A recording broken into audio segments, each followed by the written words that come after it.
वाले हैं। 58 चैप्टर हमने निकाला है आज यशायाह का। इसमें उपवास के बारे में लिखा हुआ है, फास्टिंग।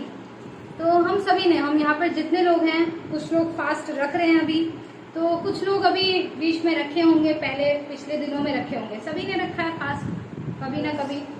सो जो चर्च नहीं आए वो भी रखे हैं कहीं ना कहीं, है ना।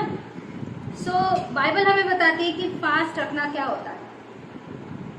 जब आज मैंने ये सवाल आपसे पूछा तो अभी हम इसके बारे में आगे बात करेंगे। पहले हम बाइबल में से तीसरे वचन को पढ़ेंगे, 58 चैप्टर वर्स 3।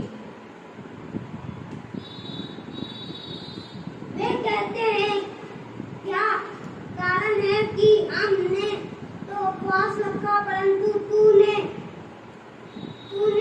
कुछ ध्यान नहीं दिया। सुनो, उपवास के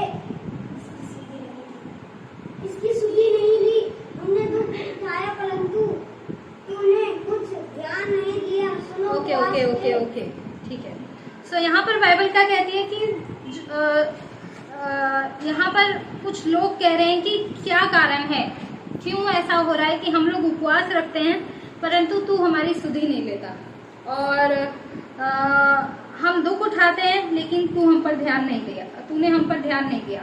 सो जब हम इन वचन को पढ़ते हैं, सो हम जब फास्ट रखते हैं, हम जब उपवास रखते हैं, तो हम किसी न किसी विषय को लेकर प्रार्थना करते हैं, प्रभु के समीप जाते हैं, और हमारे मन में कुछ ना कुछ बातें होती हैं कि हमारे लिए इन बातों के लिए अच्छा हो जाए। हालेलुया। सो यहाँ पर भी ऐसे ही बातें हैं कि हम उपवास रखते हैं और हमारी सुधि नहीं ली गई। क्यों नहीं ली गई? हमारे पास में भी ऐसी सवाल होता है कई बार। हमें बहुत दिन हो जाता है फास्ट रखते हुए, हम कई बार वीकली फास्ट रखते हैं, कई बार रेगुलर फास्ट रखते हैं, लेकिन हमारे मन में एक सवाल होता है कि क्यों हमारी सुधि नहीं ले रहा परमेश्वर। हालेलुया। तो जब हम आगे पढ़ते हैं, कोई जन और पढ़े आगे, इसके आगे। सुनो, तुम्हारे उपवास का फल ये होता है कि तुम आपस में लड़ते और तीसरे वचन में ही जहाँ से छोड़ा था। सुनो, उपवास के दिन तुम अपनी ही इच्छा पूरी करते हो और अपने सेवकों से कठिन कामों को करवाते हो। यस। सुनो, तुम्हारे उपवास का फल ये होता है कि तुम आपस में लड़ते और झगड़ते और दुष्टता से घूंसे मारते हो। जैसा उपवास तुम आजकल रखते हो, उससे तुम्हारी प्रार्थना ऊपर नहीं सुनाई देगी। Yes, thank you.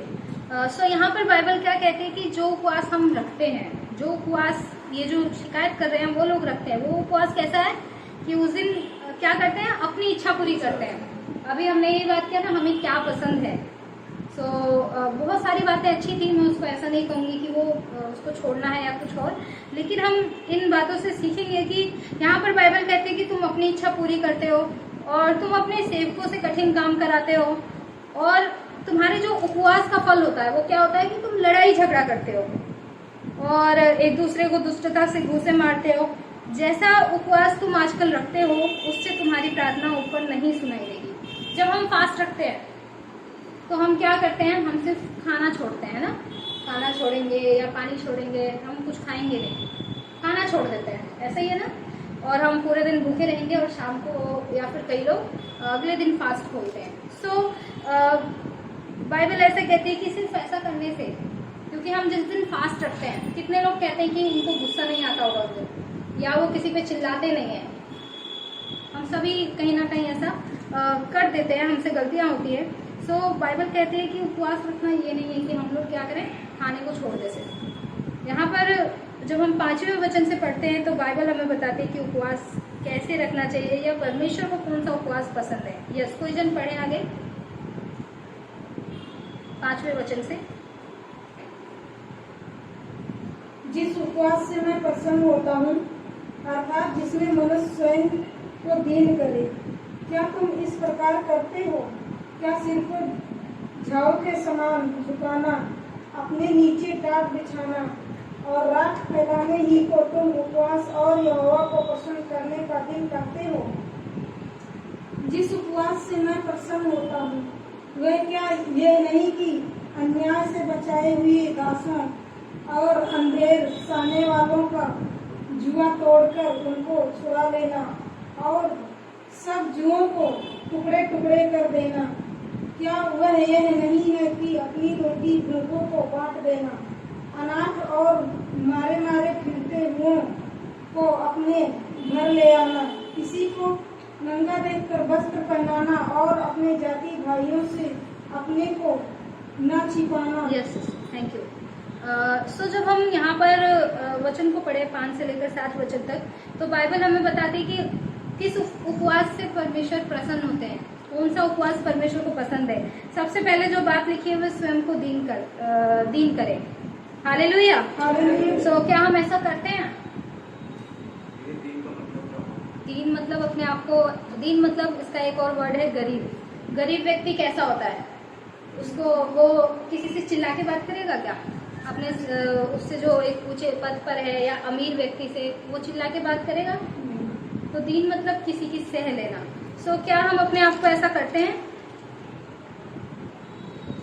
हमें किसी पर गुस्सा आ रहा है, हो सकता है वो गुस्सा सही है, हमारे लिए किसी ने बुरा कर दिया, हमें गुस्सा आ रहा है, ठीक है, हम सही बात पर गुस्सा कर रहे हैं, लेकिन बाइबल कहती है कि हम अपने आप को दीन करें, परमेश्वर उस उपवास से प्रसन्न होता है।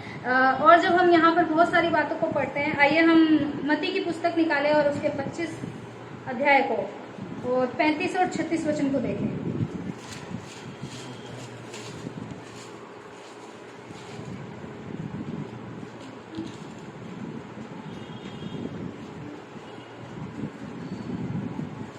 जिसको मिल गया वो पढ़े। मत्ती 25।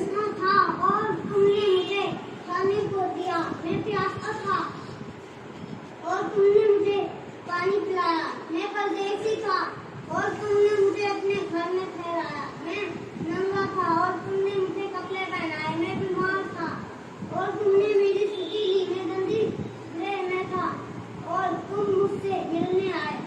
Yes, thank you. सो यहाँ पर बाइबल बोलती है, और जब हमने यहाँ पर यशायाह की पुस्तक में पढ़ा, ये दोनों ही जगह पर ऐसा ही लिखा है कि जब मैं भूखा था तो तुमने मुझे खाने को दिया, जब मैं प्यासा था तुमने मुझे पानी दिया। सो जब हम फास्ट रखते हैं, हमारे सामने कोई व्यक्ति परेशान आ गया, तो क्या हम उसके लिए कुछ मदद करने के लिए तैयार होते हैं? तो मैंने पहले भी कहा है, हम मदद सिर्फ पैसों से नहीं कर सकते, हम उसके लिए प्रार्थना कर सकते हैं, हम उसकी बातों को सुन सकते हैं। कई बार कई लोगों की परेशानियां सिर्फ इस वजह से दूर हो जाती हैं कि उसकी कोई सुनने वाला है। मैं परेशान हूँ और मैं जाती हूँ किसी के पास में, उसने मेरी सुन ली तो मेरी आधे से ज़्यादा चिंता खत्म हो गई। सो क्या हम ऐसे हैं कि हम दूसरे लोगों के लिए सोचते हैं? हमारे सामने एक छोटा सा बच्चा है, वो रो रहा है, हम उससे ये भी नहीं पूछते कि बेटा क्या हो गया। मतलब हम अपने आप को इतना ज़्यादा अभी ऐसे हो गए हैं कि अभी पहले के समय में क्या होता था, गांव अभी यहाँ पर भी पहले था, अभी तो फ्लोर बन गए ना, तो कई बार पता ही नहीं होता कि हमारे पास वाले मकान में कौन है या हमारे पास वाले फ्लोर में कौन है, ये भी नहीं पता होता। लेकिन पहले के टाइम पे पूरे गांव में कौन कौन रहता है सबको मालूम होता था। छोटे से बच्चे को ही पता होता था कि हाँ ये कौन है, ये कौन है, ये कौन है, इसका नाम क्या है, इसके परिवार में कौन है, यहाँ तक कि उनकी परेशानियों के बारे में भी लोग जानते थे, है ना, ऐसे ही होता था। लेकिन आज जब हम शहरों में रहते हैं और कई बार गांव में भी ऐसा हो गया है कि लोग एक दूसरे के बारे में नहीं सोचते, लेकिन हमको ऐसा नहीं होना, वो फ्लोर सिस्टम आ गया, फ्लोर हो गया। सो अभी हम एक बंद मकान में रहते हैं, अपने आप से मतलब रखते हैं और दूसरे लोगों से सोचते हैं कि क्या करेंगे बात करके। लेकिन नहीं, हमें एक दूसरे के बारे में जानना है। क्यों? क्योंकि लोगों को परमेश्वर ने हमें ठहराया है। और जब हम एक और वचन को पढ़ेंगे, यशायाह 61 और उसके पहले वचन में कुछ इस तरह से लिखा है, प्रभु यहोवा का आत्मा मुझ पर है, क्योंकि यहोवा ने सुसमाचार सुनाने के लिए मेरा अभिषेक किया और मुझे इसलिए भेजा है कि मैं खेदित मन के लोगों को शांति दूं, कि बंदियों के लिए स्वतंत्रता और कैदियों के लिए छुटकारे का प्रचार करूं। सो जब हम ये वचन जैसा बताता है कि हम लोग जो मसीह लोग हैं, वो हम किस लिए हैं कि हम दूसरे लोगों को शांति की बात कहें, हमारी बातों से लोग शांत हो, उनका मन शांत हो, और परमेश्वर ने हमें इसीलिए रखा है। सो जरूरी नहीं है कि हम बाइबल लेकर और नया नियम लेकर, टेक्स्ट लेकर, बहुत सारी चीजें लेकर हम चले सुसमाचार सुनाने। हम अपने पड़ोसी को ही देख लें, बाइबल भी कहती है अपने पड़ोसी से अपने समान प्रेम रखो। सो जब हम अपने लिए हम सोचते हैं तो बहुत सारी बातों को अच्छा सोचते हैं, ऐसे ही हम दूसरे लोगों के लिए भी सोचना है। तो जब हम आज ये विषय को पढ़ रहे हैं और अभी हमने बात किया था कि हमें क्या पसंद है, तो हम ऐसा सोच सकते हैं कि हम जिन बुरी बातों में पड़े, अच्छी बातें नहीं, जो हम बुरी बातों में पड़े हम उनका त्याग करें, और जब हम उनको छोड़ेंगे तो वही उपवास है। आज से जब भी हम उपवास रखें तो जरूर हम इस वचन को अपने घरों में पढ़ें, ताकि हम उसको याद रख सकें कि परमेश्वर को कौन सा उपवास पसंद है। और जब हम बार बार पढ़ते हैं तो हमारे ध्यान में रहता है। आज हमने ये सुबह सुबह पढ़ा, और सुबह पढ़ने के बाद हम बाहर निकल रहे हैं, किसी व्यक्ति को मदद की जरूरत है तो हमें ध्यान आएगा, बाइबल ऐसा कहती है कि हमें मदद करना है। अगर किसी व्यक्ति को प्यास लगा तो उसको पानी पिलाना है। जहाँ पर मैं जॉब करती हूँ सो वहाँ पर मयूर जग रखा है, और कोई भी आएगा वहाँ से कई बार 1-1 लीटर का बोतल भर के ले जाते हैं। सो वहाँ पर किसी के लिए कुछ मना नहीं करते। वो मसीह व्यक्ति नहीं है, लेकिन फिर भी वो पानी के लिए किसी को मना नहीं करेंगे कि मत लो। और वो भी उठा के लेकर आते हैं, पानी को खरीद कर लेकर आते हैं डेली। सो कहीं ना कहीं हम लोग अगर ऐसा होंगे तो कहीं ना कहीं सोचेंगे यार दूसरों को क्यों देना है, इसको क्या करो साइड में रखो, किसी को ना दिखे ये पानी का जग। लेकिन वहाँ पर क्या है, शटर खुला होता है और साइड में ही मयूर जग रखा है। सो कोई भी आएगा, कोई भी पूछेगा तो ले लो भाई, कोई बात नहीं, ले लीजिए। सो हम लोग ऐसे ही होना है। हम लोग मदद करने के लिए कितना ज़्यादा तैयार हो सकते हैं, कितना ज़्यादा हम दूसरों के लिए सोच सकते हैं। और जब हम ऐसा करेंगे तो बाइबल ऐसा बताती है कि हम 8वें वचन से कोई जन पढ़े।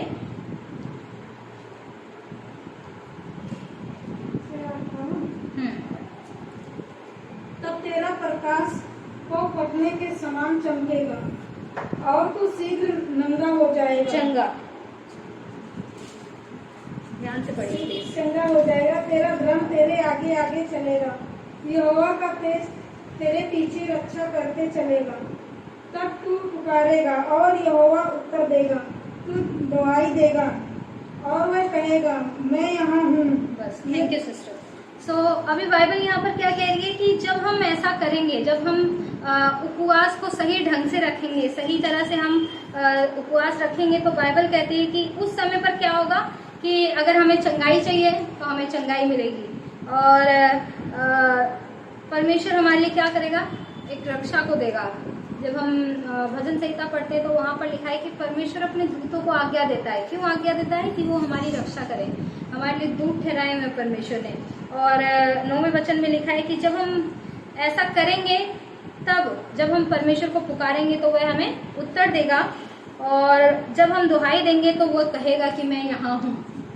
सो जब हम ऐसा करना शुरू करेंगे तो हमारे लिए ये शिकायत नहीं होगी कि हमारी स्तुति परमेश्वर ने क्यों नहीं ली, हमारी प्रार्थना को परमेश्वर ने क्यों नहीं सुना। आपकी जो भी प्रार्थना रिक्वेस्ट है, आप जब उपवास रख रहे हैं जिस विषय के लिए भी, अगर आप ऐसा करते हैं तो जरूर परमेश्वर आपकी प्रार्थना को सुनेगा। हालेलुया।